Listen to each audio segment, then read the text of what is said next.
Markets looked a little bit shaky today after hours as Microsoft and Meta came in a little bit soft on their guidance. They had a double beat on their earnings, but a little bit of plummeting going on after hours, and we'll see in a second on the charts. A couple other notable mentions is SMCI. How does your auditor, Ernst& Young, just absolutely just depart from you? What's going on there? We have Starbucks, some of you's favorite coffee, not mine. I'll just tell you that straight up. Okay. So Starbucks had a double miss. It recovered just slightly after hours, but their CEO, there's a lot of things going on. There was a news article talking about Starbucks coming down on their dairy alternatives and not charging extra for that. You should have been done that. Okay. Your coffee's already overpriced. You're lowering your size as far as the grind days I've heard. I haven't been in a minute, so I don't know. Y'all tell me down below in the comments.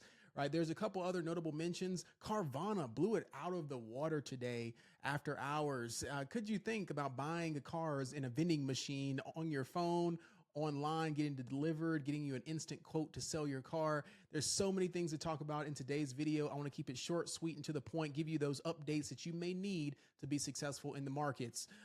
For those who don't know who I am, my name is Dr. B. I'm a holistic life business coach and entrepreneur for thought leaders. And I want to make sure that you are served in this information as powerfully as possible. I'm also an investor and options trader, former pharmacist, undergrad in chemistry, have been an entrepreneur for the last 8 years, and decided to come back onto YouTube to share just all my knowledge that I have available to you. Anything that I share on this public platform is for you and your information ears only. Please go do your own due diligence. This is not financial advice. This is coming from my own experience. All right. So without further ado, there's the introduction. Let's jump into it because you didn't come here to hear me. All right. So really quick, let's jump into the news. We had Meta that killed their earnings, but had a pace of spending on AI yet again, very similar to 2022 when Zuck was just spending on this metaverse and spending and spending and spending. So the spending was a little bit higher than investors may have wanted to see. Meta ran all the way up to 606 or above 600 and now is pulling back after hours. So there's still an opportunity for Meta to run up higher. It just may be cooling off just slightly. Microsoft dips on weak guidance after beaten earnings. So we're not going to go into depth on this particular video. Please go do your own due diligence there. But just look that up, that they had a double beat, meaning EPS, earnings per share, and their revenue beat on this particular quarter, which is a good thing. Just the guidance, the forward outlook for shareholders, like I discussed in a couple of my educational videos. If you haven't gone to see those on the trading the earnings and the massive week video, go check those out most recently about how to look at earnings going forward, because this is every quarter. All right. So you can prepare for the next quarter, next time these massive tech companies report earnings. All right. Google pulled back slightly today, which was nice to see because Google had really, really nice earnings, and it gives investors an opportunity to buy back in lower to ride it back to 180, 200 plus into 2025. Those are our hopes. All right. Let's look at a couple other notable mentions here. As mentioned before, Starbucks will stop charging extra for its dairy alternatives. So for my folks that like the almond milk, the macadamia milk, the soy milk, whatever kind of alternative milk you like, and dairy just doesn't mess with your stomach like myself, okay? They're going to stop charging. I'm still not going, okay? So I'll just leave it at that. Coinbase, another honorable mention there, just had a double miss on their earnings as well. And here's a reminder that Bitcoin is shooting to the moon right now, got to 73,000 and pulled back.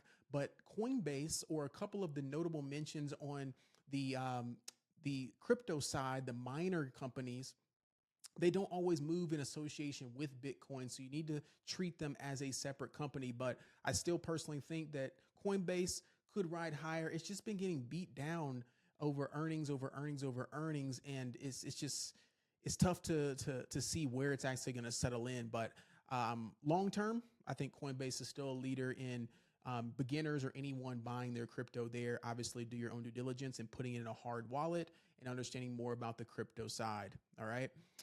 What else do we got here? Inflation is cooling, yet Americans are still living paycheck to paycheck. Yeah, that's real. And that goes into my next piece, which there are our notable mentions. If I see here that Carvana that I mentioned, let's see if there was a news article about it really quick. Carvana raises 2024 earnings guidance, tops by a mile. It went from 208 all the way up to 256, plus, and it may still ride higher into that psychological level of 260 before it pulls back. So we'll look at that. All right.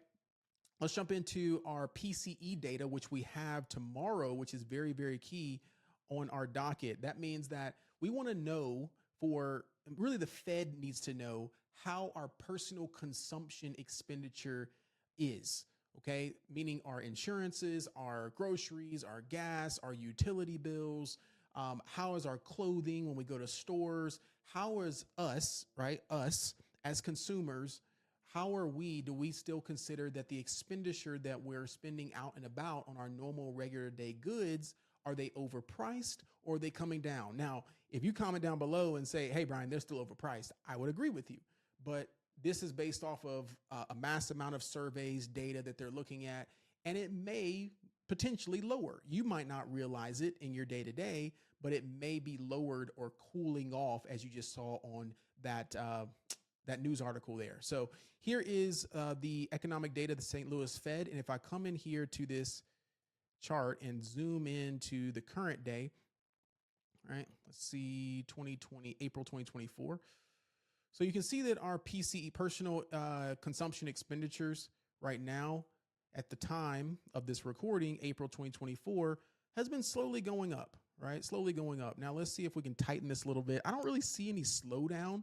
And that graph right there realizes that our expenditures are going up, right? The cost of goods, the cost of the consumer spending on normal everyday things is going up. We know that, right? So how do we mitigate that? We buy assets. We know how to make money in the markets, right? We lower our cost of living in some ways. We stop spending on extra things, but that's not really the way to live. I don't know if you're trying to live that way, but we're trying to have a good time. We shouldn't be overpaying for a lot of these things. And how can this come down? So the Fed is looking at this data tomorrow at 8:30 Eastern Standard Time, about an hour before the market opens. So for my investors and traders, more specifically, if you're trading intraday, meaning when the market opens tomorrow throughout the remainder of the week into the election, please make sure that you're paying attention not only to the earnings, but also to this PCE data and our jobless claims that comes in every Thursday tomorrow. All right. How many people are filing for unemployment? How is our unemployment data? How's our labor market? It's going to be very, very pivotal to understand where this is coming from and where this is going. All right. How we lead into the election. Do we fall further and then we fall into the election? And then after the election, depending on the candidate that gets in, cool, we can ride the wave into the end of the year. So right now, to sum it all up, buy the dip, ride the wave. I've been saying that for my videos more recently. Buy the dip on your solid companies, right? We will recover in a short term. Go listen to my other video over the longer term vision in the next couple of years where that quote unquote pullback, healthy pullback, quote unquote recession may happen. And there's some indicators, but for right now, buy the dip, ride the wave. All right. Now, all that being said, let's take a quick break. If this is serving you, please hit that like button down below. Hit a subscribe for me. Share this video out with anybody. If you checked out my other videos, if you're inside of our university and you know the value in here, right, please let folks know down below, like, hey, I've made money. I've learned, right? I'm on the route to do so. It's making me a better entrepreneur, business person, whatever it may be. If you have a W-2 and you're able to understand more about the economy, great. If my education style is serving you, let me know that as well. If there's something that I can improve on, let me know that. I've been getting your feedback. And if you're having a little bit of trouble with some of the volume, please just turn it up. Okay, I've got the volume all the way up on this mic. All right, so just make sure that the device that you're on is all the way up. All right, so there's our Leverage University. That's where I serve for my life coaching, my business, and also my clients from one-on-one mentorship in the community. So you can become a part of the community. Just check us out on WAP for free. And then if you want to join our Discord, that is where you're going to pay a small fee. And my recommendation for anyone that wants all the value is just to join our university level, whether you get the university plus trading floor or you get the university plus live trading. And you can click into it and see all the things that are available here inside. All right. So it gives you multiple options: trading floor, NLP, podcast, launchpad, all these different club rooms. We're having a good time up in there. All right. So if you need a little insight, here we go. There's the value. We share wins. I celebrate folks. It's not only the trading floor, right? We're having our fitness club. We're getting right with our health, our mental, our spiritual nature. And I would love to have you inside. So that's a quick interlude. Let's jump back into the value here right on the charts, and I'll get us out of here. All right. So what to look out for the remainder of the week. Okay. So one index that I really, really like after all these tech earnings are starting to slowly come in is I like QQQ or the NASDAQ. Okay. QQQ or the NASDAQ. If you trade futures or you look at NQ or the futures of QQQ. All right. So more specifically with QQQ, the level that I want to really watch here is approaching into this 490, 491 level. All right. So why am I watching that is because it's sitting on this trend line right here that we have. And there's a little bit of support that's sitting right here at this 490 level. If we can have a nice base mounted right there on that trend line and right there where those buyers are sitting at 490 to 491. All right. If somehow we start to get even weaker and we start to break below, look out below for 486 and 487 to hold. All right.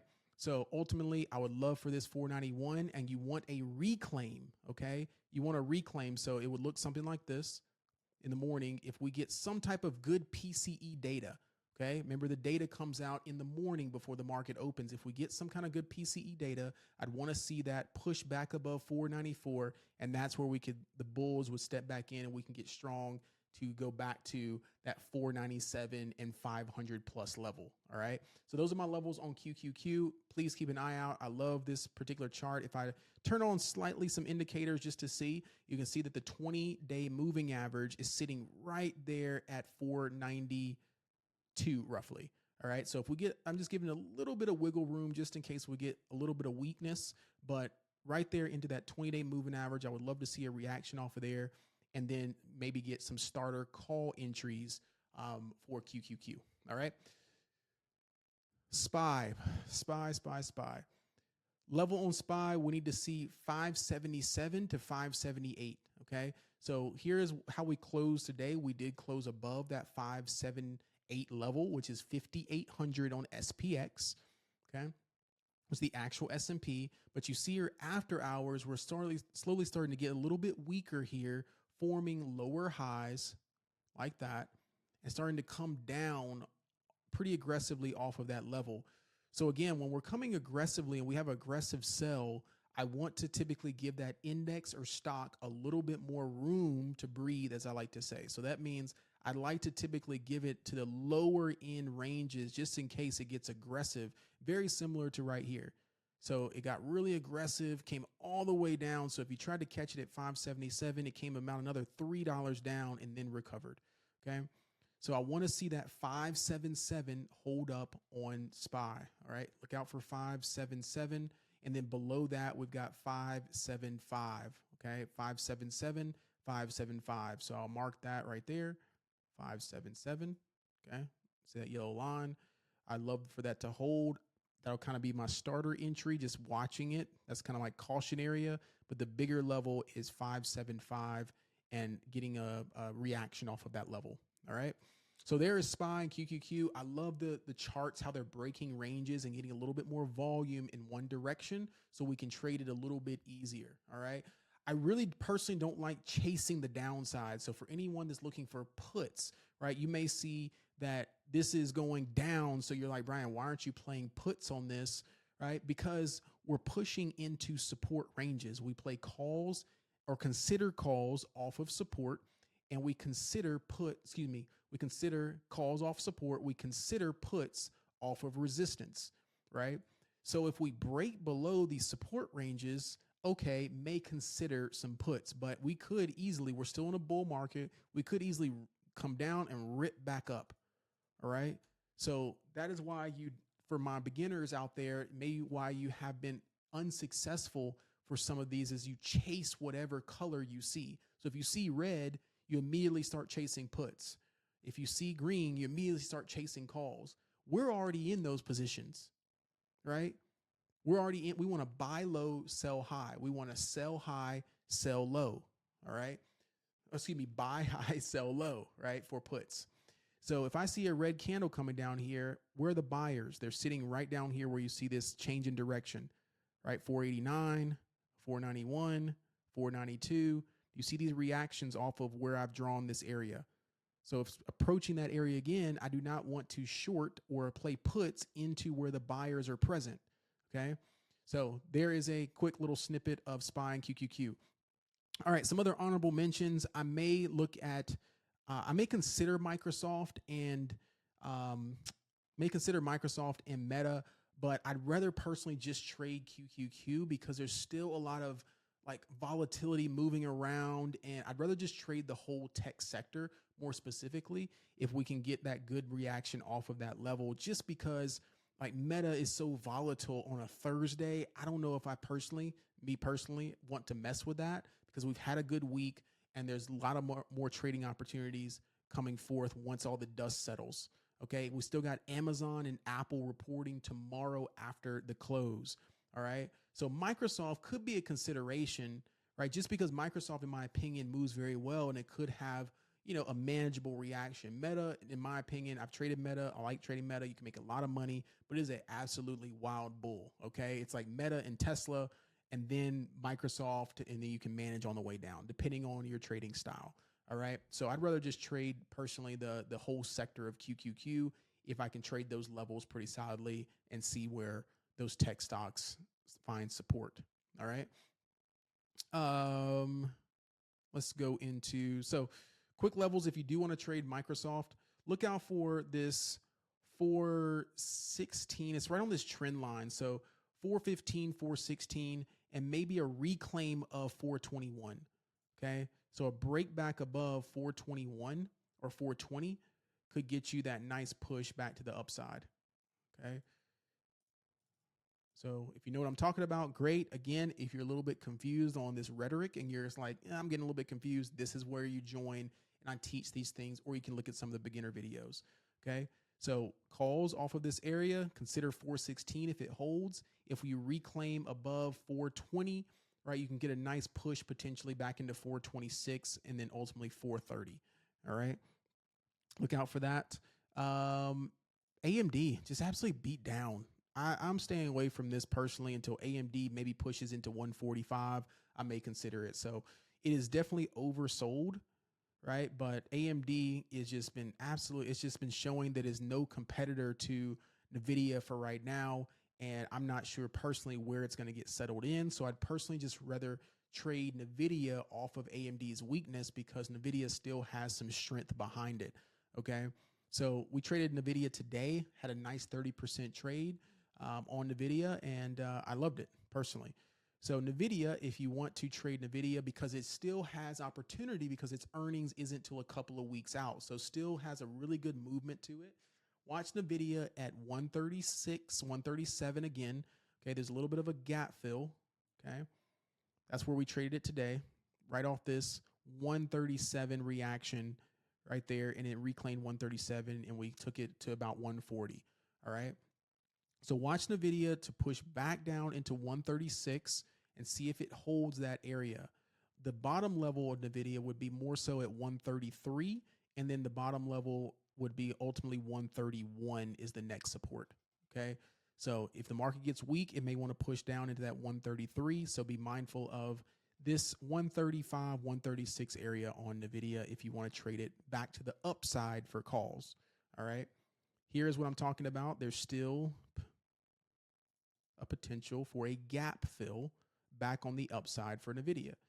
So if NVIDIA does this and fills this gap back down like that really quickly in the morning, then there could be a bounce call opportunity back up, right? And if all this works in our favor, right, and we get a nice recovery with some nice data, then yes, right, QQQ could work alongside of NVIDIA, Microsoft, so on and so forth. So hopefully you're getting why I really like that QQQ idea if it works out in our favor. All right. Again, if you're not trading inside of our community and you're doing it on your own, please manage your risk, understand what you're doing, right? Take everything I'm saying with a grain of salt if you're not comfortable, right? But if you know, it's free game. All right. Let's see what else we got. I'll get you up out of here. All right. Let me just show you what, really quick, SoFi. A lot of folks want to know what SoFi is doing. Recovered pretty nicely here. Still getting rejected at 12. So like I said before my last video, got to watch out for that 12. Recovered nicely off of 10, right back to 11.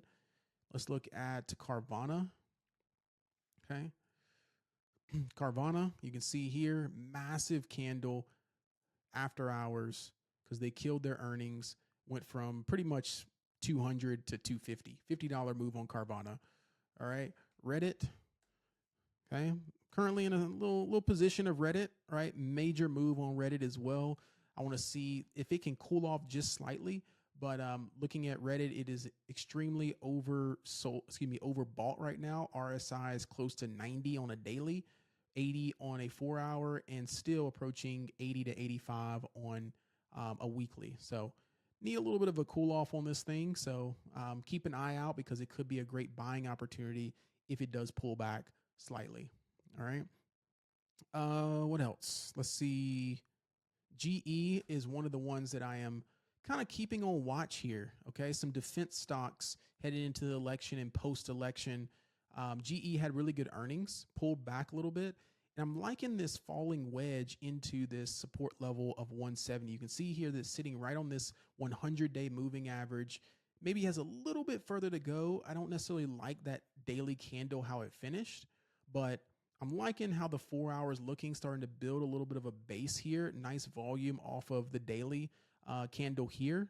And it had some decent AI news recently. So I'm looking for a break out of this level on GE to push back above this 177 level and then ultimately back into the 180 plus level. Okay, so look out for GE for calls. And other than that, those are all the updates I have for right now. If there's any stock that you want me to go over in my next video, please let me know. But without further ado, I appreciate you all for listening to this extensive video. Hopefully I've made it short, sweet, and to the point. I've spoken up today. And again, please don't forget to hit that like button, subscribe button, notification bell, and I'd love to see you in the next video. And I never even mentioned, oh my goodness, you got to see this, right? This was the finale of the whole video. Right? This, as I mentioned at the beginning, SMCI just absolutely tanked here, right? Coming back down to 32. Now, final thing I'll say, when you have a company that's extreme lows like this, it becomes more of a speculation, right? So in my opinion, trade with caution, buy shares with caution, but it's a little bit concerning that they had their auditor step away, Ernst & Young. They've had some issues with their filings. I'm not sure what's going on, but just trade with caution. It is at a low point right here, back at where it should have been anyways, about $30 or so. So just consider it with a grain of salt, right? It may want to come lower down into the high 20s. So watch out for SMCI for a recovery or do your due diligence on this particular company. All right. With that being said, thank y'all so much. I'll talk to y'all in the next one. Peace.